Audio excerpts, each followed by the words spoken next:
صل على محمد وآل محمد.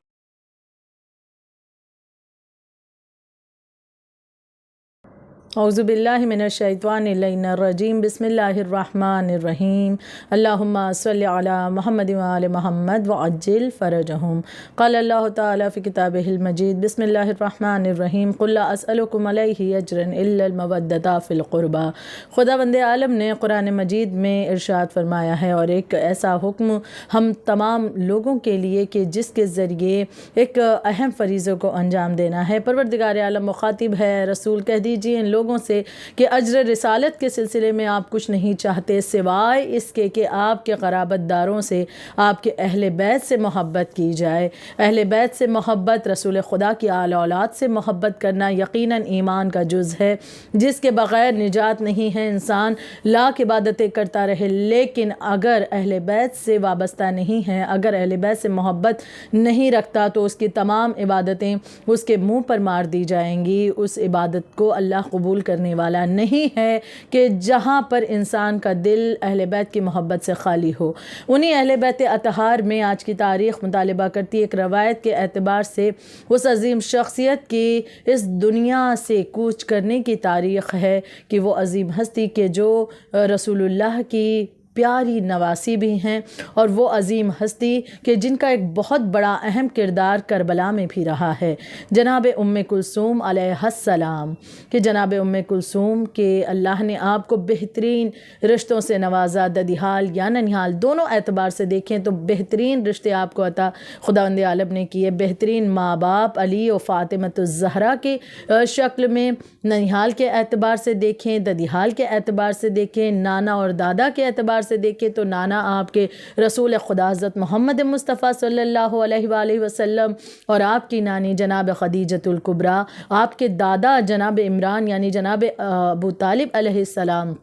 اور آپ کی دادی جناب فاطمہ بنت اسد ہیں. اگر بھائیوں کی بات کی جائے تو جیسے بھائی آپ کو عطا ہوئے ویسے کسی کو نہیں. وہ شہزادے کے جو جوانان جنت کے سردار ہیں، یعنی امام حسن علیہ السلام، امام حسین علیہ السلام، آپ کے ایک بھائی وہ بھی ہیں کہ جن سے آپ کو بڑی ڈھارس تھی، مولا ابو الفضل العباس علمدار علیہ السلام. بہن کے اعتبار سے جناب زینب سلام اللہ علیہا کہ وہ بہن کے جن کے ساتھ ساتھ کربلا کے ہر مارکے میں، ہر مصیبتوں میں آپ ساتھ دیتی ہوئی نظر آتی ہیں. جناب ام کلثوم کے جنہوں نے اپنے نانا کا دور بہت بچپنے میں ہی دیکھا تھا، بہت چھوٹی سی تھیں، اور بے شک جناب ام کلثوم اس دور میں پیدا ہوئی ہیں کہ جب رسول اللہ حیات تھے، کیونکہ بعد رسول خدا اگر جناب فاطمہ زہرا کی کوئی اولاد ہوئی تو وہ صرف جناب محسن تھے، یعنی رسول اللہ کے نواسے یا نواسی کے اعتبار سے ذکر کریں تو بعد رسول خدا فقط جناب محسن کہ جنہیں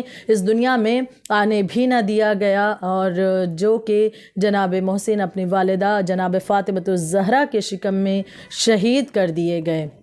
جناب ام کلثوم کہ جنہوں نے کچھ دور دیکھا ہے، کچھ وقت دیکھا ہے، اپنے نانا کے ساتھ رہی ہیں، اور وہ دور بھی بہت بہترین دور رہا ہے کہ جب نانا کی شفقت و محبت، اور اس طرح سے لوگ کہ بہت سے ایسے لوگ بھی نظر آتے تھے کہ جو رسول اللہ سے محبت کا دعویٰ کرتے ہیں، اظہار کرتے ہیں، کچھ ایسا ماحول رہا. لیکن پھر اس کے بعد جناب ام کلثوم نے وہ بھی دور دیکھا ہے کہ بعد رسول کس طرح سے زمانے نے اپنی نگاہوں کو پھیر لیا، حالات بدلتے رہے. جناب ام کلثوم ان حالات کی ایک گواہ بنی رہیں، آپ دیکھتی رہیں. اس چیز کو آپ نے دیکھا ہے، مشاہدہ کیا ان چیزوں کا کہ کس طرح سے حالات اور کس طرح سے لوگوں کے رویے رہے رسول اللہ کی زندگی میں، اور بعد رسول کس طرح سے لوگوں نے اپنی نگاہوں کو پھیر لیا. ان تمام چیزوں کا بھی آپ نے مشاہدہ کیا ہے، ان چیزوں کو بھی آپ دیکھتی رہیں، یہاں تک کہ بعد رسول خدا جو ظلم و مظالم ڈھائے گئے، آپ کی والدہ کو زخمی کیا گیا، ان کی شہادت ہوتی ہے جناب زہرا کی، ان مناظر کو بھی آپ نے جانا ہے، ان مناظر کے متعلق بھی آپ گواہ ہیں ان چیزوں کی. بعد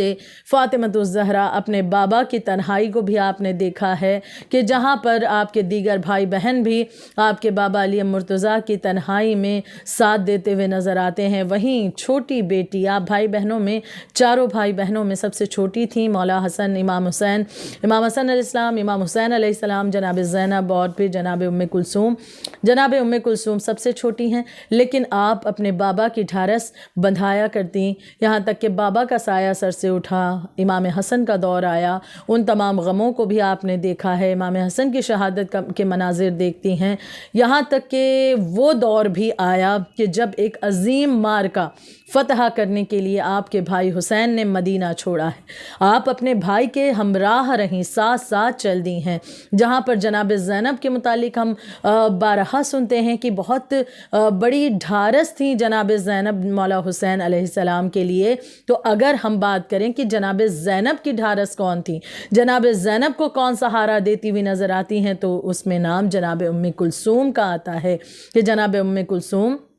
جناب زینب کو کس طرح سے ہر موقع پر تسلی دیتی، آپ کا ساتھ دیتی ہوئی نظر آتی، آپ کی ہمت بن کر کے سامنے آئی ہیں۔ یہاں تک کہ کربلا میں ہم دیکھتے ہیں کہ مولا حسین نے کہ اس دین کی بقا کے لیے، دین اسلام کو بچانے کے لیے اپنے آپ کو قربان کر دیا، اپنے عزیزوں کو قربان کر دیا، وہ شہادتیں پیش کی ہیں کہ جو عالم اسلام میں نہ اس سے پہلے نہ ہی اس کے بعد کبھی پیش آئیں، نہ ہی اس طرح سے پوری انسانیت میں کہیں کوئی مثال دیکھنے میں آتی ہے کہ کسی نے اس اعتبار سے کوئی شہادت پیش کی ہو، اس اعتبار سے کوئی مثال قائم کر سکا ہو سوائے مولا حسین کے۔ لہٰذا مولا حسین کی شہادت کے ایک بہت بڑا ہدف تھا، بہت بڑا مقصد، اس دین کی بقا کے لیے، نانا کے دین کو بچانے کے لیے، باطل کو مٹانے کے لیے، باطل کی جو چالاکیاں تھیں، جو سازشیں تھیں، کہ جو چیزیں گمراہی کی چیزیں جسے وہ دین میں شامل کر کے اور دین کی تصویر کو ہی بدلنا چاہتا تھا، مولا حسین نے اس کے ان تمام باطل خیالات کو ہی مٹا دیا اپنی اس شہادت کے ذریعے۔ لیکن یہ جملہ کہنا بھی ضروری بنتا ہے کہ اگر بعد شہادت امام حسین یہ دو عظیم ہستیاں جناب زینب و ام کلثوم کے حوالے سے نہ ہوتیں تو مولا حسین کا ہدف، جو مقصد تھا کربلا میں، آپ کا جو مشن تھا وہ ادھورا رہ جاتا۔ آپ کے مشن کو آگے بڑھایا ہے مولا حسین کی شہادت کے بعد جناب زینب و ام کلثوم نے۔ جناب زینب کو سہارا دیتی ہوئی جناب ام کلثوم نظر آتی ہیں، بہت ہی بے خوف ہو کر کے جناب ام کلثوم ساتھ دیتی رہیں۔ کئی مواقع ایسے آئے ہیں کہ جہاں پر آپ نے خطبات بھی دیے ہیں، ایسے خطبے دیے ہیں کہ لوگوں کے ضمیروں کو جھنجھوڑا ہے، اس انداز سے کہ بہت سے لوگ مذاق بنانے کے لیے اہل بیت کا آئے، لیکن آپ نے وہ خطبہ دیا ہے، تاریخی خطبے آپ کے موجود ہیں کہ ایسے خطبے جناب ام کلثوم نے دیے ہیں۔ علی کی بیٹی ہیں، یقیناً وہ شجاعت، وہ فصاحت، وہ بلاغت رکھتی ہیں کہ آپ کی ان باتوں میں، ان الفاظ میں وہ اثر رہا کہ جو ہنستے ہوئے آئے تھے وہ روتے ہوئے پلٹے ہیں۔ مثال ہمارے سامنے موجود ہے کہ جب کربلا سے یہ قافلہ قید کر کے لے جایا جانے لگا اور جب کوفہ پہنچے ہیں، کوفہ میں بہت سے ایسے مرد ہیں، بہت سے ایسی عورتیں ہیں کہ جو تماشا دیکھنے کے لیے آئے کہ جب اسیروں کا لٹا ہوا قافلہ اسرا پہنچتے ہیں تو ان کی تاراجی کا تماشا دیکھنے کے لیے ایک مرتبہ لوگ جمع ہوئے، ہنستے ہوئے وہاں آئے ہیں، لیکن جناب ام کلثوم نے وہاں پر ایک ایسا تاریخی خطبہ دیا ہے، یہ آپ کی شجاعت کا ایک بہت بڑا اگزامپل ہے کہ ایسے عالم میں کہ جب ایک انسان دشمن کی گرفت میں ہو اور ہر طرف دشمن نظر آئیں، ہر طرف اپنے مخالفین ہی نظر آئیں، ایسے میں ایک انسان کس طرح سے شجاعانہ انداز میں خطاب کر سکتا ہے، یہ ایک بہت بڑی بات ہے۔ جناب ام کلثوم نے اس کی مثال پیش کر دی ہے۔ یہاں پر کہنا چاہوں گی کہ انداز، یہ تمام چیزیں کہاں سے آپ نے سیکھی ہیں؟ یقیناً آپ عالمہ غیر معلمہ، آپ دونوں بیویاں ہیں جناب زینب و ام کلثوم، لیکن یہ تمام چیزیں بھی یقیناً آپ نے اپنے بابا سے، اپنی والدہ سے بھی سیکھی ہیں۔ جناب فاطمہ زہرا کا باغ فدق کے لیے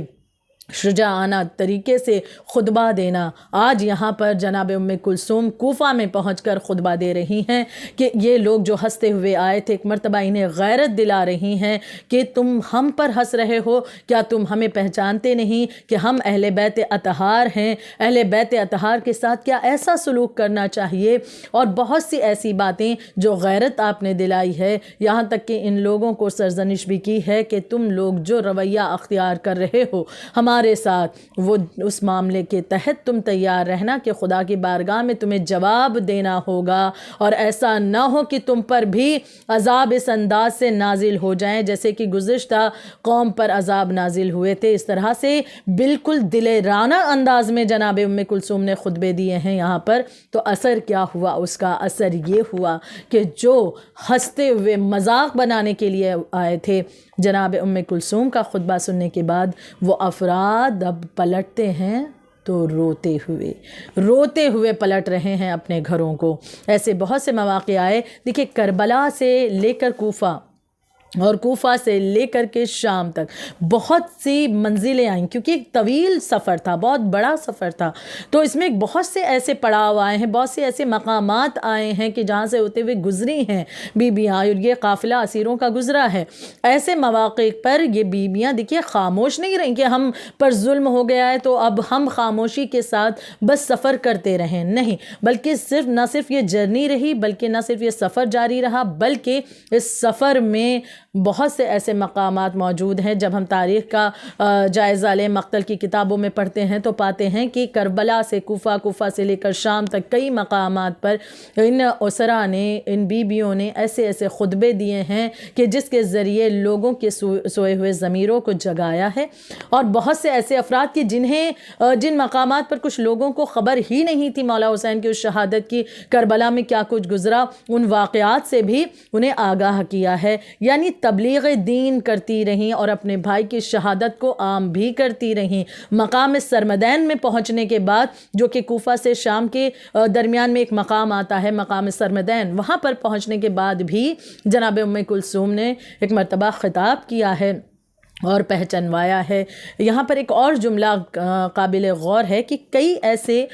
پڑاؤ آتے رہے جہاں پر بی بی نے خطبے دیے ہیں، اور جب خطبہ آپ دیتی تھیں تو ساتھ ساتھ اپنا تعارف بھی کرواتی تھیں کہ ہم کون ہیں، ہم اہل بیت ہیں، ہم اہل بیت رسول ہیں، ہم رسول کی نواسیاں، ہم ان کی آل اولاد میں سے۔ اب یہ یہاں پر معاملہ کیا رہا کہ کیوں بیویوں نے اس طرح سے اپنے آپ کو بارہا بار پہچنوایا ہے؟ اس کے پیچھے وجہ یہ ہے کہ کل کوئی پلٹ کر یہ نہ کہہ دے کہ اگر ان بیویوں نے اپنا تعارف کرایا ہوتا، کیونکہ کچھ ایسے بھی ہیں جو کہہ سکتے تھے کہ بھائی ہم نہیں جانتے، ارے ہم ان کی شخصیت سے، ان کی عظمت سے آگاہ نہیں تھے، اگر وہ ایک مرتبہ ہمیں یاد دلا دیتے، اگر وہ ایک مرتبہ ہمیں بتا دیتے، ایک مرتبہ پھر سے ہمیں آگاہ کر دیتے تو ہم باخبر ہو جاتے، ہم توبہ کر لیتے، ہم ان کی طرف آ جاتے۔ تو لہٰذا اس معاملے میں بھی حجت تمام کی ہے۔ جناب کلثوم نے بھی اس معاملے میں بہت بڑا قدم اٹھایا ہے کہ آپ جب خطبات دیتی ہیں تو اپنا تعارف، اپنے خاندان کا تعارف کروا رہی ہیں، ساتھ ساتھ اپنے بھائی کی شہادت کا ذکر کیا ہے، کربلا میں جو کچھ بھی آپ کے خانوادے پر گزرا، جو ظلم و مظالم ڈھائے گئے، ان کو بھی بیان کرتی ہوئی جناب کلثوم آگے بڑھ رہی ہیں۔ کل کوئی یہ نہیں کہہ سکتا کہ ہمیں تو پتہ نہیں تھا کہ یہ افراد کون ہیں۔ یہ بی بی کلثوم کی جو بہت شجاعت ترین بی بی تھیں، وہ بی بی کہ جو جناب زینب کے دل کی ڈھارس تھیں، کہ جناب زینب کے جہاں پر جب کوئی ایسا ظلم ہونے والا ہوتا بیویوں پر، یا کچھ تازیانہ لے کر کے ظالم برتا مارنے کے لیے بیویوں کو، جناب زینب روایت میں موجود ہے کہ آپ دیگر بیویوں پر اکثر چھا جایا کرتی تاکہ وہ تازیانہ ان پر نہ پڑنے پائے اور اس تازیانے کا وار خود پر لے لیتی۔ جناب کلثوم وہ بیوی ہیں کہ جو جناب زینب پر چھا جاتی اور وہ ظلم و مظالم و تازیانے کا وار اکثر و بیشتر آپ اپنی پشت پر لے لیا کرتی۔ بہت محبت جناب کلثوم کو اپنے بھائی بہنوں سے تھی، اور بالخصوص جب یہاں پر دیکھ رہی ہیں کہ اب بھائی بہنوں میں فقط جناب زینب کے، جناب ام کلثوم کے پاس اور کوئی نہیں ہے۔ جناب زینب کو تسلی بندھاتی، آپ سے باتیں کیا کرتی، آپ کی دل جوئی کرتی تھیں، بہت زیادہ، بہت ہی مہربان، بہت ہی شفیق، بہت محبت کرنے والی بہن، جب کہ آپ چھوٹی بہن تھیں، لیکن اس کے باوجود بھی آج زمانے کے لیے درس ہے کہ اکثر چھوٹی چھوٹی باتوں میں بعض اوقات رشتوں میں اتنی دراریں آ جاتی ہیں کہ بہنیں بہنوں سے ناراض ہو جاتی ہیں، باتیں کرنا بند کر دیتی ہیں، جبکہ بہنوں کا جو رشتہ ہوتا ہے بڑا ہی پیارا رشتہ ہوتا ہے، بڑا حسین، بڑا گہرا رشتہ ہوتا ہے۔ انسان دوستوں کو بھی لاکھ کئی دوست بنا لے، لیکن ایک بہن، ایک لڑکی، لاکھ اس کی زندگی میں کئی دوست ہوں، لیکن وہ اپنی دوست سے، اپنی فرینڈ سے، اپنی سہیلی سے بھی کچھ ایسی باتیں ہیں جو نہیں کہہ پاتی، لیکن وہ اپنے دل کا ہر درد، اپنی ہر تکلیف کو اپنی بہن سے بیان کر سکتی ہے۔ تو لہٰذا اگر کسی کے پاس بہن کا تحفہ اللہ نے عطا کیا ہے تو اس کے مرتبے کو سمجھنے کی کوشش کریں، اس مقام کو سمجھنے کی کوشش کریں۔ بعض اوقات چھوٹی چھوٹی باتوں پر ناراضگی کے تحت ہم اپنی بہنوں سے ناراض ہو جاتے ہیں، ان سے دور ہو جاتے ہیں۔ ایک مرتبہ خیال کریں کہ وہ بہن کہ ایک اللہ کا ایک نایاب تحفہ بن کر ہماری زندگی میں آئی ہے۔ جناب زینب و ام کلثوم کا رشتہ ہمیں اس کے ماتحت ایک پیغام دیتا ہوا نظر آتا ہے کہ بہنوں کے درمیان کس طرح سے محبت ہونی چاہیے کہ ہر غم و تکلیف میں ایک دوسرے کا ساتھ دیتی ہوئی نظر آئیں۔ جناب ام کلثوم اس دنیا سے رخصت ہو رہی ہیں، لہٰذا جناب ام کلثوم کے حوالے سے ہم ان مصائب کو بھی یاد کریں کہ کس طرح سے کربلا سے شام، کوفہ سے لے کر شام تک ہر مقام پر بہت سی مصیبتوں کا سامنا کیا ہے، یہاں تک کہ قید و بند کی مصیبتیں سہی ہیں، اور جب پلٹ کر کے مدینہ آئی ہیں تو مدینے کی در و دیوار کو دیکھ کر کے ایک مرتبہ تڑپ کر کہا، نانا کے مدینے ہمارے آنے کو قبول نہ کرنا، کیونکہ ہم جو اب پلٹے ہیں تو ہمارے پاس وہ سرمایہ موجود نہیں۔ جب ہم یہاں سے گئے تھے بھرا گھر تھا، لیکن اب جو پلٹے ہیں تو ہمارے پاس مردوں میں سوائے سجاد و باقر کے کوئی موجود نہیں ہے۔ جناب ام کلثوم مدینہ پلٹ کر آ تو گئیں، لیکن اکثر و بیشتر تڑپ کر گریا کیا کرتی تھیں۔ وقت بیتتا رہا، ایک دن وہ بھی آیا کہ جناب ام کلثوم اس دنیا سے رخصت ہو گئیں۔ جناب زینب ابھی حیات ہیں، جناب زینب کی زندگی میں ہی جناب ام کلثوم اس دنیا سے رخصت ہوئیں۔ جناب ام کلثوم کی اس دنیا سے جانے کے بعد جناب زینب بڑی تنہا ہو گئیں۔ آخری وقت ہے، جناب ام کلثوم کو جب غسل دے رہی ہیں، جناب زینب تڑپ کر کے ایک مرتبہ گریا کرتی ہیں اور رو کر کے کہتی ہیں، اے میری بہن ام کلثوم، کچھ زخم میں نے ایسے دیکھے ہیں، ان کا ذکر تم نے مجھ سے نہ کیا۔ ایک مرتبہ وہ جملہ علی مرتضیٰ کا یاد آتا ہے کہ جب جناب فاطمہ زہرا کو غسل دیتے وقت علی مرتضیٰ نے تڑپ کر کہا تھا کہ ان زخموں کا ذکر بھی فاطمہ نے مجھ سے نہ کیا۔ جناب زینب رو رہی ہیں، میری بہن تم بڑی مہربان تھی میرے ساتھ، اپنے ان زخموں کا، اپنے اس درد کا بھی ذکر مجھ سے نہ کیا۔ ہائے اب تم رخصت ہو رہی ہو، اب زینب اس دنیا میں اکیلی رہ جائے گی۔ الا لعنت اللہ علی القوم الظالمین، سیعلم الذین ظلموا ای منقلب ینقلبون۔